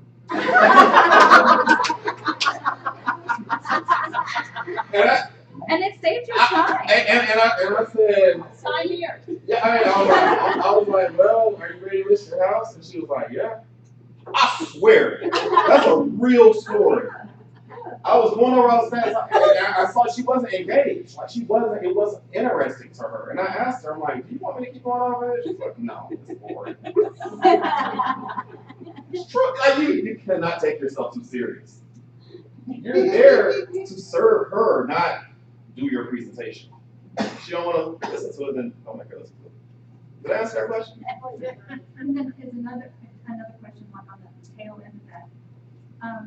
How much, once you list the house, how much does it cost you to market it? What was the That question? really is, once you list the house, how much does it cost to market it? So that's a great question, and one of the many reasons you don't take an overpriced listing. So when I list a house, I spend about $150 on photos for the house. I send my stager out there. That's about $150 for her to do the consultation. Now I have a lot of signs and lot boxes and stuff, but if you don't have signs and lot boxes, you can sign, you need a lot box. It really costs you a lot of times, like between $300 or $500 to take a listing, especially if you're new. So, and then once it's on the market, and then I do open houses the first weekend that it's listed, and then you have open house signs that can be another $100 or so. But typically, you get somewhere $300 to $400 to take a listing. So when you look at taking 10 listings, I mean, it literally costs kind of like $3,000 to like just. It costs. It was almost too expensive for me early on because it takes time for them to list and sell. It's not like you take a listing today and get a check tomorrow. So when you take a lot of listings at one time like that, don't underestimate how much that costs on the front end. Because it is, you have 2 lot boxes, now you took 7 listings, now you need to go to the superstore and get like 4 lot boxes. That's like $400 worth of lot boxes today. I mean, that happened. Champagne problems, but I mean that did. And another the problem, me just being very honest, I felt some kind of way about teaching this class because I have felt guilty for not being able to take 10 listens again in 40 days. Because I started this challenge at Bold, and that Bold coach said over and over, if you can do it once, can you do it again? Yes. And if you can do it again, can you do it again and again and again and again? Yes. So if I did this challenge once, in my mind, I should be able to do it again. And again and again and again. And so I kind of felt like I wasn't being true to myself and authentic by teaching this class when I'm not continuously doing this 10 listens in 40 days. But leadership and other people have advised me to come off of that mindset and teach because it adds value. Yes, ma'am. And by the way, it adds value to us too. I'm really, really impressed. Thank you so much. Yeah, for that. thank you. Very You're well. I've already texted John, said I know you're sick, but yeah. And you know that we've been super cool Yes. for so many years that I love you and yeah. Anyway, so here are my two questions. Yes, ma'am. We were talking about objections, and we need to sleep on it. The one that I struggle with the most is when you have the wife wants to sell, the husband has done his heels in, or vice versa. And that's, they want to have a fight that night about if they're gonna listen. That's rude. And you just That's want to so listen, rude. because you know she's gonna win, Mm-hmm. But you, Because it's always the shoe that wins. whoever wants to list usually wins. Do you know what I'm saying? Yeah. Whichever side that's on, typically, I'd say. But it may be a slow go, but anyway, so how do you suggest overcoming, because I know you've had to run into it. So backing up before that, early on in the process, you have to understand what their motivation is for selling. So it's like, it's script. Here's the script. Out of curiosity, when I sell your home, where will you be moving? So Carol, out of curiosity, when I sell your house, where are you gonna be moving? But we're not sure yet. I want to That's a go. weak motivation. It means she's a weak seller lead. See that? We're not sure. She's a weak lead. Vice versa, if you get somebody who, I wanna buy a house and it's gonna fly off the market tomorrow. So tell me your husband got a promotion and you need to be in Colorado. So But Carol, wait, I out don't think of that's mine. out I'm of sorry. curiosity. Okay, let me get somebody else. Who else wants to role play with me now? I will. Bill. Okay, I need you to say you got a promotion, you're moving out of state. So, Bill, out of curiosity, when I sell your house, where are you gonna be moving? I'm really excited. A company that I've worked for 5 years, they had an opportunity for promotion and I jumped on it. Awesome. So where are you gonna be moving? That the new position is in Chattanooga, Tennessee. That's outstanding. When do you need to be there? They want me there by September 1st. Okay. So he needs to be in Chattanooga by September 1st. It's like August, July 22nd. Is that a good lead or not? Yeah. So you compare that lead to somebody that's, I don't really know, I don't really need to sell. That's how you know. Their motive, and that was my number one takeaway from when I took bold the second time. So, like, again, 10 listens before they started for me taking bold. The third time, take bold. You owe it to your career to take bold at least one time if you want to be a Keller Williams. But understand their motivation for selling. You have to, because now that I know, you notice I know where he needs to be and I know when he needs to be there. He needs to be in Chattanooga by September 1st. So now everything that we say, everything I talk about, well, Trey, why do we need to get the house on the market by this weekend? Because you need to be in Chattanooga by September 1st. You can't expect me to get you in Chattanooga by September 1st if you need 4 weeks to get your house on the market. I think you should sign up. My second question. So the motivation is very, very, very important. And so it's not right there on the spot, but early on, understanding what their motivation is. If their motivation is strong, they're a good lead. If their motivation is weak, they're not a good lead. Okay. Yes, ma'am. You answered my question. Do you still use, do you remember when you used to just print out the comps? Remember you used to do it in Portrait, and I asked you a million times, how do you make it go? Okay, is that what you still use, or have you upped that, or have you changed that at all? Is that what you take on your listing presentation still? Yes, it is. Okay, good, that's what I wanted to know. Like, my listening presentation is I think I'm there as an information source, but it's not like it's the most glamorous thing ever. No. Like, I didn't take a lot of listings because my listing presentation was the best thing ever printed. I took listings because I went on a lot of listing appointments. And that's what I think you have to take away from the class. Don't get one appointment, get 3. If you get 3 listing appointments, you can run all 3 without anything printed, and you get 2 of them.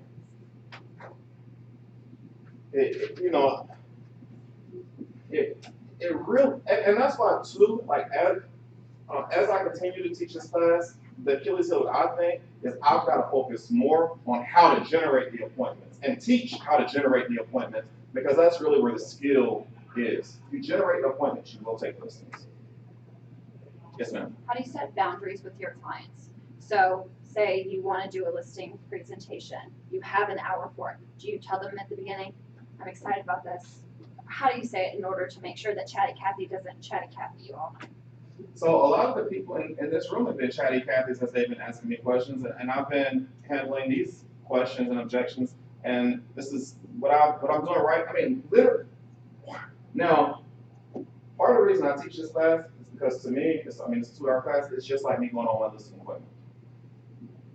So, but it adds value to a lot of agents, but I don't try to be any kind of way. I just, in all honesty, when you look at why your listing presentations are so long, a lot of it is not because they're talking a lot, it's because you're talking too much. Like, you're there to listen 80% of the time and talk 20% of the time. If you were talking more than the client is talking, that's a problem. This time though, I kept my mouth shut. I and that said was you the as in problem. us. I didn't say I don't mean like you as in you. Right, so I'm asking about the specific situation where I'm trying to validate a Chatty Cathy and his emotion, and he goes off on tangents and realizes he goes off on tangents.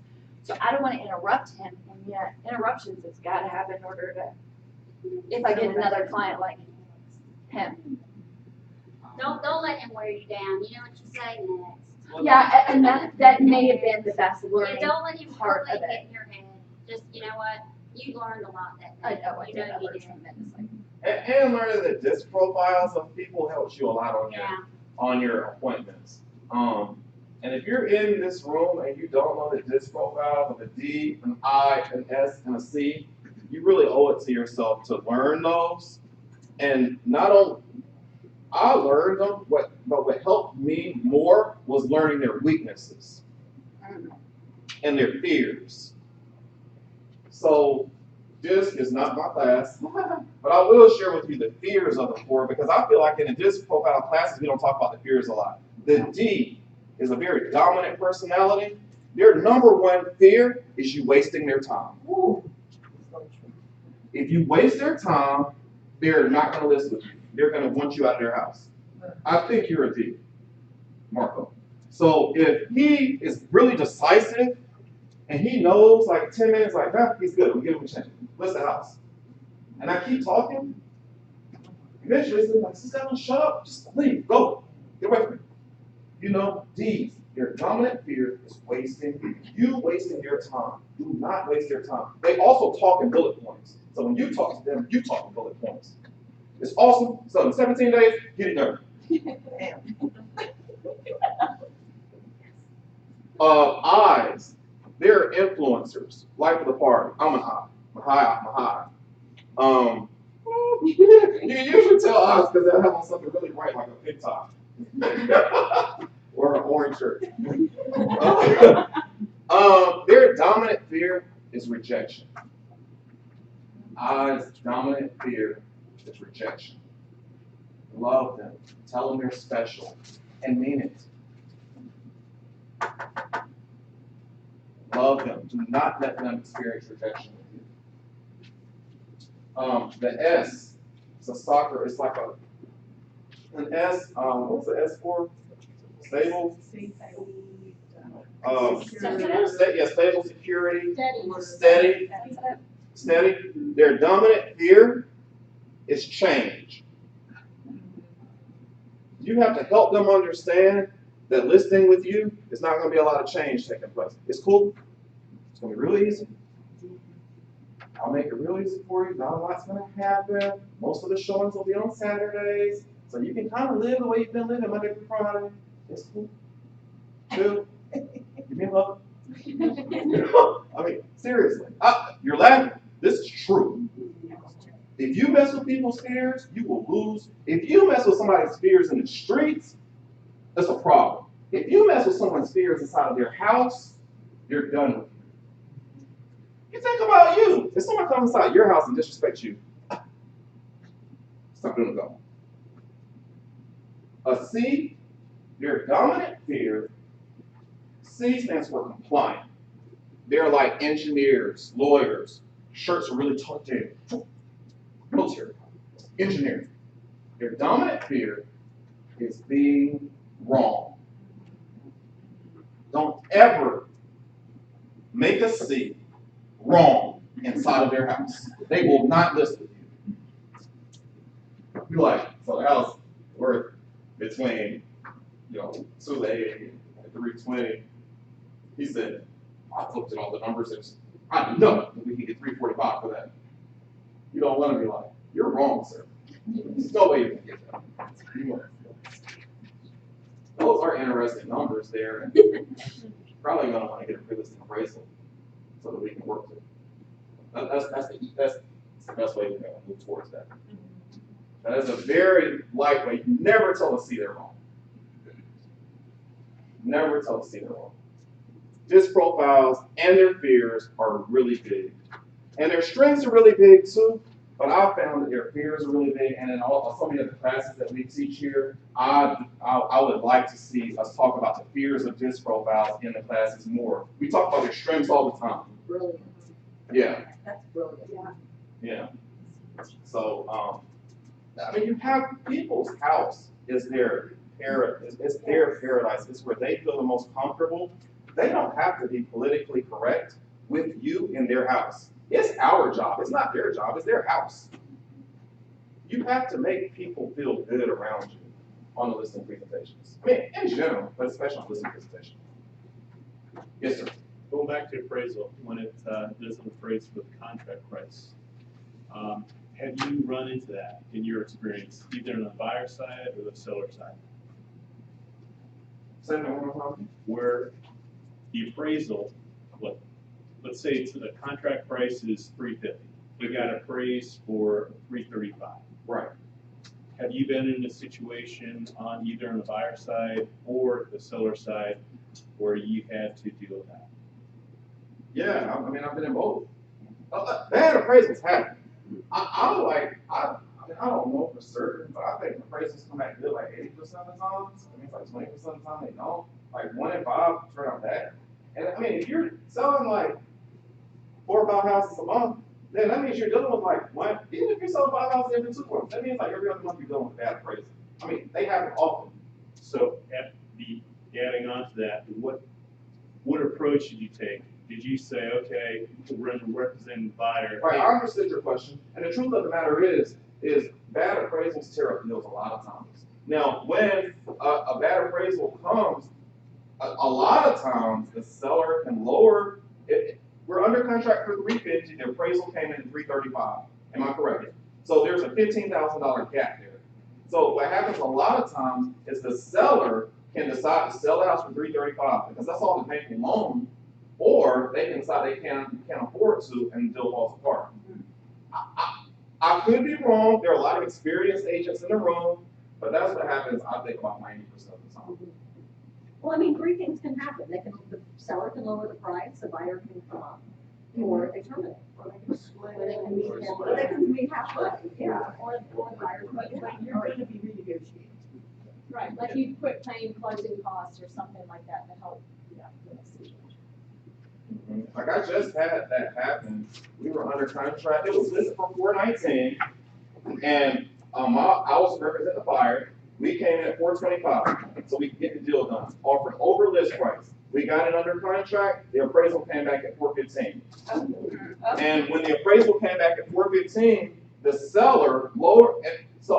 We were under contract for $425. Purchase price $425. They were paying $4,000 in closing costs. So that's a net offer of $421. Is everybody with me? Okay. Yeah. And then, so we go under contract with a purchase price of $425. The appraisal came back at $415. The agreement, here, I'm gonna put it right here. So the purchase price was $425. The closing cost was $4,000. And then the appraisal came back at $415. That means this is really supposed to be a 2. So that means we had a $10,000 gap, pretty much. So then we negotiated. We came down to a $415, purchase price and now 0 in closing costs. And that's how we move forward. It's all a math problem. So what can he walk away with and do that?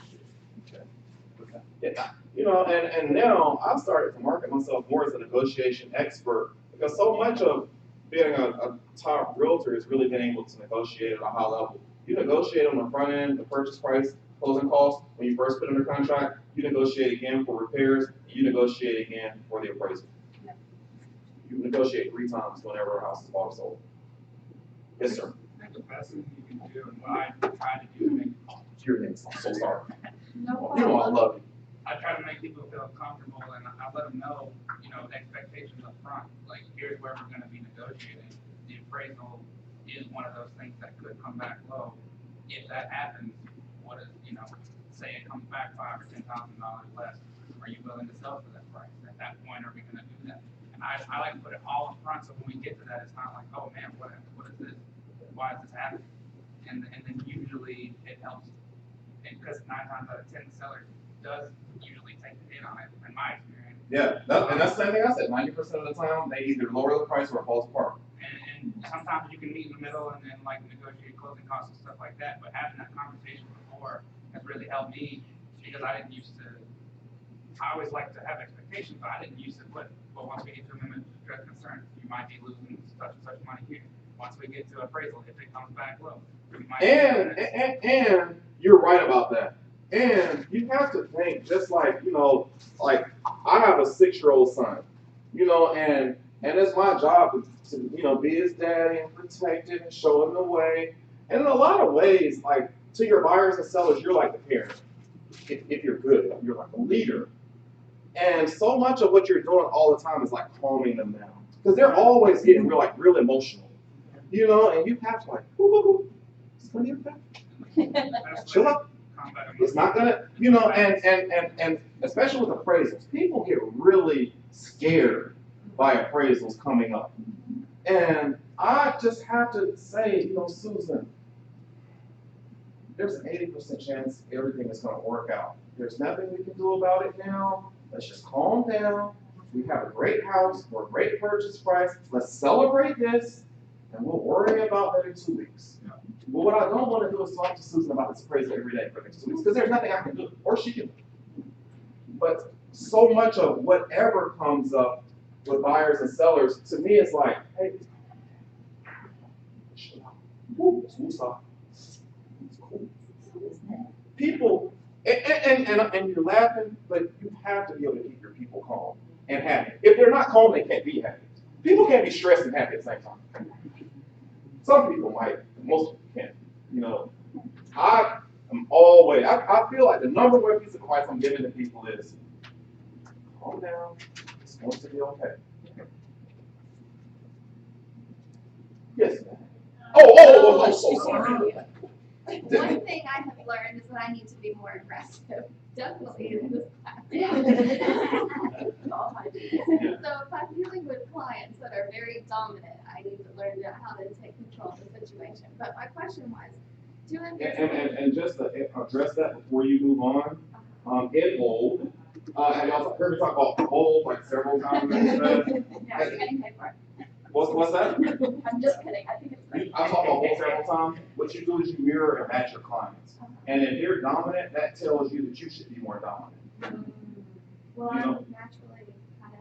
It's not about you though, it's about the client. I know, that's why I'm saying I need to work on it. And you just heard me say, like with these, when you heard me say, these, they talk in bullet points. So I'll talk back to them in bullet points. Cool, it's gonna be okay, get sold. I would never talk to an S like that. I'll say, it's gonna be okay, you open the house this weekend. I've already arranged for your husband to take you to lunch while the open house is going on. Good. So it's not about you, it's about the client. And it's about you being able to mirror and match the client to serve them at the highest level. Go ahead, what's the second question? I noticed you were doing, 2 of your listings came from door knocking, and I know Lakeisha Knight does door knocking too. That's something I want to do, and I guess I haven't done it because I'm not an aggressive type of person to get out there and do that. How do you go about, what is your strategy for doing that, and how do you approach knocking on doors? So about 3 or 4 years ago, I was really into door knocking, and at that time, I considered myself like a door knocking king. So it's really a shame that I don't do it more than I do now. But what was the question? Let's try to change.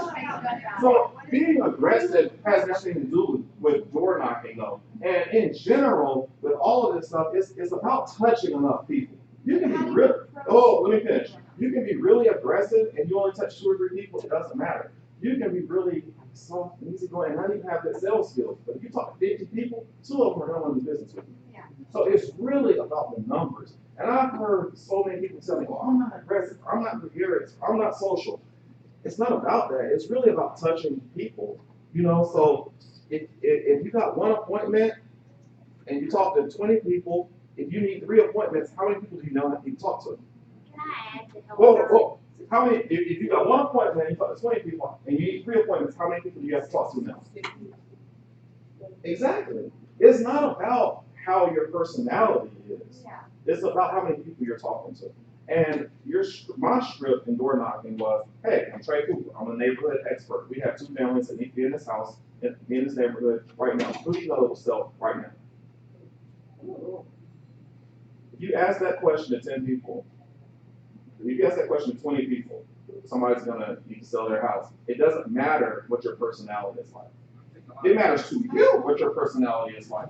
But to them, a realtor is on their door. We're not convincing people to sell. We're finding people that already need to sell. Right here, and then we'll come back. No, I was just gonna say, I think for me to have gotten started, I didn't understand what my purpose was. So I think her question you answered is, what value can I add? And, if you have a listing in that neighborhood, I felt embarrassed, like I don't know what to say when I knock on the door. I started it by, I'm doing an open house, I want to invite you. I felt like, oh, that's my purpose. But what he said is so true. You're just trying to find people that want to sell. Yeah. Be intentional. Yeah. And that's different than being aggressive. Yeah, and it's kind of like when I offer this class, I'm not trying to talk realtors into coming to it. I'm teaching class. The people that feel like they want to come and add value, they attend. And in a lot of ways, it's like that when you're looking for people that need to sell a house. You're not convincing people to sell their house. You're identifying and finding people who already have a need. And you'll know, because when you say, hey, it's Trey Cooper, oh my God, I've been waiting to talk to you. I've been wanting to talk to you. We've been thinking about listing for the last 6 months. They already have needs, typically. Yeah, And that's why I asked about the motivation. Because I didn't know what to say. Well, I knew you're fishing for, people to try to tell you, there may be a neighbor down the street that's looking to sell, but I just didn't know how to get that conversation started or to. So what I said is kind of aggressive, but if you are more passive, you can just say, knock, knock. Who's there? Hey, I'm Trey, and I'm a realtor with Keller Williams, and I just wanted to go around and introduce myself to several of the people. I'm looking to work this area more. Here's my business card. Okay, nice to meet you, Trey. Thank you very much. Have you thought about moving in the next 2 years? Actually, I have not. Okay, great. Do you know anyone in the area that might need to move? Maybe at the pool last weekend, one of the neighbors mentioned her husband maybe being transferred about 3 doors down. Perfect. I'm gonna walk over there now. It was Dana. Dana. Dana, can I tell her that you sent me? Yeah, that's Okay, perfect. We'll go down there. Knock, knock, knock. There. Hey, I'm Trey. I'm a realtor with Keller Williams. Here's my card. I was just over at Dana's house, and she tells me that you're getting transferred and that you may need to move. Actually, right. Yeah. Perfect. Well, I would love the opportunity to schedule a listing appointment with you. I'm available to speak with you today at 4 p.m. or I can come back tomorrow at 11. Which works better for you? Tomorrow at 11. Perfect. Thank you. For the appointment. And when you're door knocking, they do give you people. And when they give you people, use that person. Not, because if I would have just showed up, like, hey, man, I heard you're being transferred, that would have been fine. But, if I'm like, Dana, 3 doors down, told me, because now Marco was like, well, I guess he knows Dana or something, friends or something. You know, and it's like a warm introduction. Yeah. So and that's a lot more of a soft way to door knock. But if you don't feel comfortable asking for business and you want a door knock, just give your card out and tell them who you are and what company you work for. I'm Trey Cooper with Keller Williams. Here's my business card. I'm looking to work for Serial One. Yes, ma'am. Part of the listing presentation I have found is we've got to sell it within 2 weeks. With the market shifting comes selling, being on the market longer and having less competing offers. Is it wise to not necessarily harp on that, because then it sets you up to fail because the market is causing the outcome more? I don't understand the question. Okay, so in the listing appointment, do we focus on the 2-week selling, the 10 listings or 2 weeks, or having the price correct with the seller? Do we focus on that in the listing presentation, that having that price point is key to begin with? So when you're saying when you take the listing, do you? No, not when you take the listing, sorry, when you go on the listing presentation. Okay. I was told, like, you know, part of the Keller Williams First Atlanta PowerPoints is 2 weeks. 2 weeks, this is important for us to make sure we price this accurately. Oh, she's talking about the first 2 weeks it's on the market. The market. Yeah. Okay. Sorry, I am not. So raising that's this directly to you that's a guys. great question. This is what she's saying, that if you once you price the house within the first 2 weeks, you can tell by the activity level whether it's priced correctly. And a lot of people wait a month or 2 months to reduce the price, but don't do that. If it's not performing, reduce it right away. So and that's different at certain price points, but for the most part, I expect to have about 7 showings this first week. And so when I'm on the listing presentation, I'm setting the expectations. Dana, I'm expecting about 7 people to see the house this weekend. If we don't have 7 people, that's the market is telling me or telling us that the house is overpriced, and I'm going to be talking to you the following Monday about pricing it correctly going into the second weekend. Why didn't you price it correctly in the first place? That's That's what I'm terrified of. Because it's not. That's a great that's a great question. That's like asking. So she said, well, why didn't you price it correctly in the first weekend? That's a great question. I can't forecast the weather and I can't forecast the market. I don't know that it's going to rain tomorrow. Yeah, it might. If it does, I didn't cause it to rain. I can just tell you it's raining out there. You know. So in a similar way, pricing is an educated guess. We believe, based on the information that we have and my expert opinion, that the best list price is $315. Would you agree with that? Yes. Okay. Now that we are going to start off at $315, if we don't have 7 showings the first weekend, then we know that we've missed the mark. And if we missed the mark, I'm going to be talking to you on Monday about positioning the house so that we can be successful the second weekend. A normal price reduction would be about 5%. Does it matter with the market? Did I answer your question? You answered it brilliantly. For how to, rather that it's the market that sets the expectation. And It is. I want you to think about it like this. It's like there's 3 people in this conversation, right? Right. You're the seller. I'm the listing agent. This is the market. So we make a decision, and then we sit back and see how the market reacts to it. But I can communicate with the market. You can't really communicate with the market. Let me finish. So I over the weekend, I'm communicating with the market because I really am. I'm talking to the realtors. I'm talking to the buyers. I did an open house. I have feedback for you now. So now I'm coming back to you based on the time that I spent with the market. This is what happened. This is what I recommend. This is what I think you should do. my fear is the market decides to want to hang out on the couch a little bit too much because the market's slowing and there's not as many offers. Does that not, maybe it's my understanding of the market and that essentially something will sell because of price. So the number one thing on a flyer is build mindset. Yeah. Your mindset is off. First of all, in business and in real estate and in Keller Williams, you will not be successful if you're fear-based. Mm-hmm. You have to be success-based, you have to be results-driven, and you cannot be fear-based. And so really, no matter, you're asking me about what to do, but that's putting the cart before the horse, because you've got to build your mindset in that way. It's not even a do thing, it's a be thing. Great. For you. Thank you. But for the first, every weekend, we're doing the best we can with the information that we have. And then we're gonna look at the results. I'm gonna look at what the realtor said to me. I'm gonna look at how the open house went, and then I'm gonna tell you what I think about the weekend. Based on the open house, nobody came to it. And nobody came to look at the house this weekend.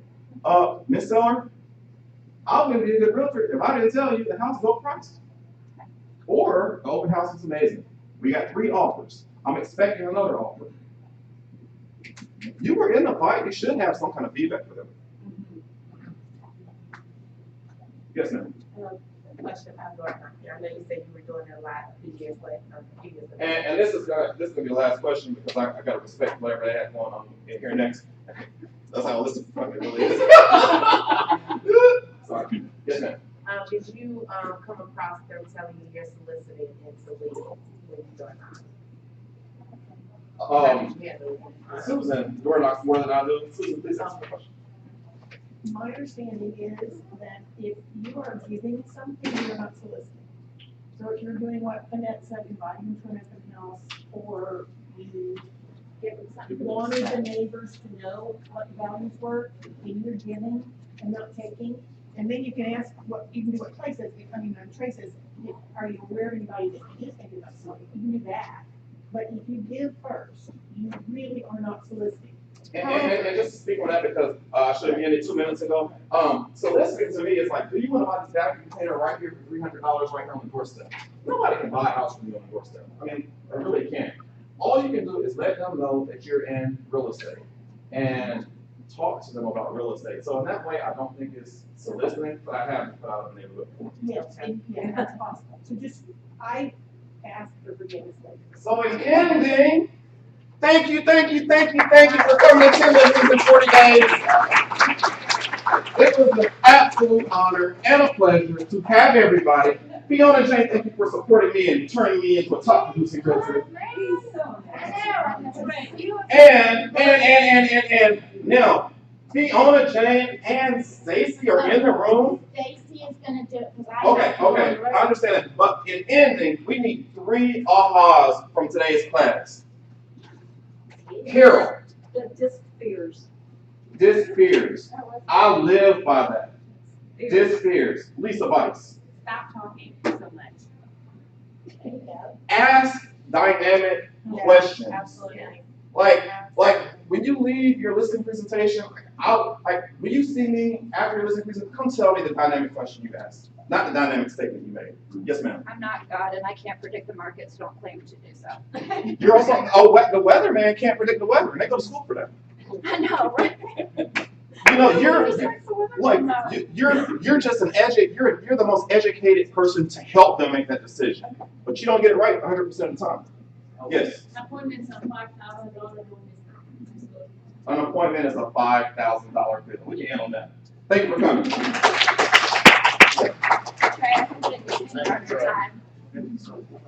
Yes, I will take a picture with anybody for you to post it on Facebook. Yes. What do you use for your? What are you Yeah. The church will group does it for me. The church will group, they'll do it for you, and Mary's will do it for you. You design. Yeah. I said that you had parents. Did you say that 80 conversations? We talked about that. Yeah, get out of my way. Okay. How did I do? Awesome. You're such a good trainer. Just well, I need this one, but I'll get you one. You can come to my office and I'll print one out. Absolutely. Let me. Sure. Try to do that yourself. Farmers. Oh, you know. Hashtag 10 listings in 30 days, Okay. please. I will do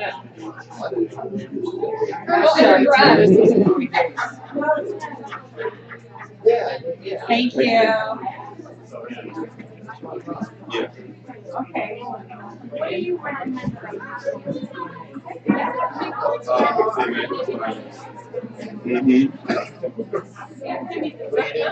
How are you, brother?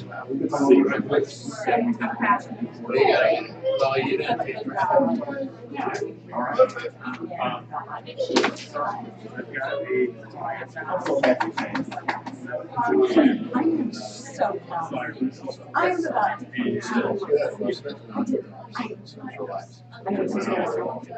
Chad Hines. That's a long story. I already texted just Yeah,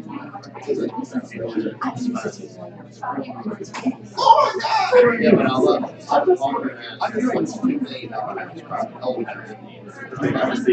I received it. I was so excited for you. I would consider myself to be a top business manager. I'm so proud. I do it made my so comfortable, so thankful, so I'm just. That's all just on the agreement. Yes. You said that was too aggressive? Yeah, I would stand there. I'm usually sitting. Yeah, if you're sitting. This is just scheduled from 12 to 1, right? Let's Do what? I don't, in my office. Okay, oh, I was told till 1. And then also, What? Yeah, I think we're gonna have to. I have other appointments. No. And I don't need the projector or the computer. Okay. I just have to get it back. Who are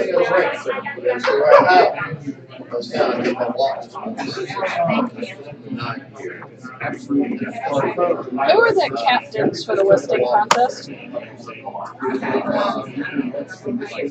know off the top of your head, sorry. Yes, Lisa Bice, Bill Schulte, Are they all coming to this? yes, Carol Lawson, Helen can't, she's on a retreat, spiritual retreat, so she can't, and one more. Lisa Bice. Oh, Ariel. Oh, okay.